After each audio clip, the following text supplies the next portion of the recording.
જિલ્લાના નર્મદા નગર ખાતે ગુજરાત નર્મદા વેલી fertilizers and chemical limited GNFCના સુવર્ણ જયંતિ મહોત્સવની ભવ્ય ઉજવણી મુખ્યમંત્રી ભૂપેન્દ્ર પટેલની ઉપસ્થિતિમાં યોજાઈ હતી। આ પ્રસંગે મુખ્યમંત્રીશ્રીએ નર્મદા નગર ટાઉનશીપમાં નમો વંદન મિયાવાકી ફોરેસ્ટ ઓક્સિજન પાર્ક તથા કોમ્યુનિટી સાયન્સ સેન્ટરનું લોકાર્પણ અને ઉદ્ઘાટન કર્યું હતું। સાથે જ GNFCની 50 વર્ષની વિકાસ યાત્રા દર્શાવતી કોફી ટેબલ બુકનું પણ વિમોચન કરવામાં આવ્યું।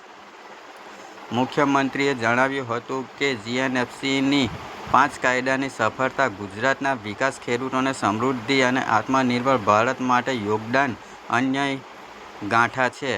તેમણે GNFCને 2047 સુધીમાં હાલના આશરે ₹7 કરોડના પ્રોજેક્ટ્સને વધારી ₹70 કરોડ સુધી પહોંચાડવા માટે તૈયાર કરાયેલા રોડમેપ સાકાર કરવાની અપીલ કરી હતી।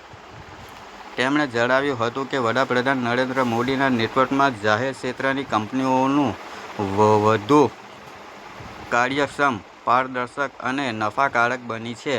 GNFCએ ખાતર અને કેમિકલ ક્ષેત્રે દેશને આત્મનિર્ભર બનવા મહત્વપૂર્ણ યોગદાન આપ્યું છે।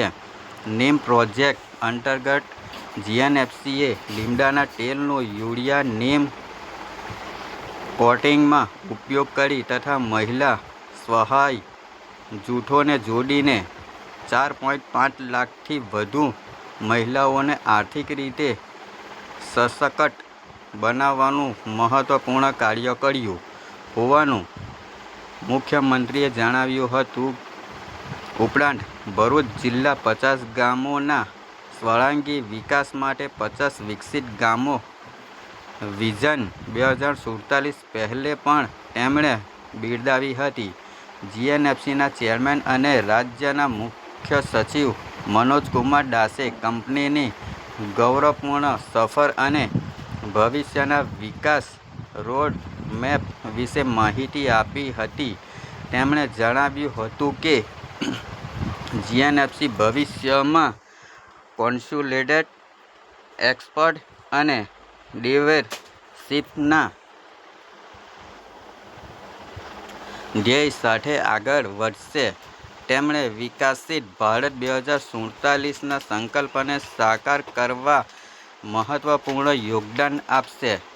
આ કાર્યક્રમમાં પાણી પુરવઠા મંત્રી ઈશ્વરભાઈ પટેલ, સાંસદ મનસુખભાઈ વસાવા, વિવિધ ધારાસભ્યો, જિલ્લા કલેક્ટર તથા GNFCના અધિકારીઓ, કર્મચારીઓ અને આમંત્રિત મહાનુભાવો મોટી સંખ્યામાં ઉપસ્થિત રહ્યા હતા।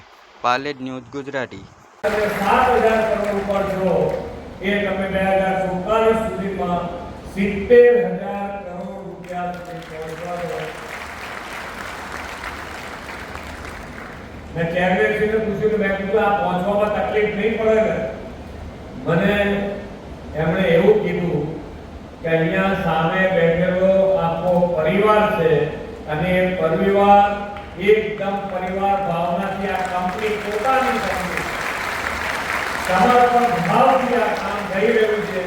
એટલે ક્યાંય હજુ આજ સુધી પહોંચી વળાશે, કદાચ એનાથી વધારે આગળ પણ એટલે તમે બધાએ જે રીતે GNFC અત્યાર સુધી આગળ વધારી છે, હજુ મજબૂતાઈથી જે માનનીય વડાપ્રધાન શ્રી જે વિકસિત ભારતનો સંકલ્પ છે એ વિકસિત ભારત માટે વિકસિત ગુજરાત તૈયાર છે અને વિકસિત ગુજરાત માટે GNFC તૈયાર છે।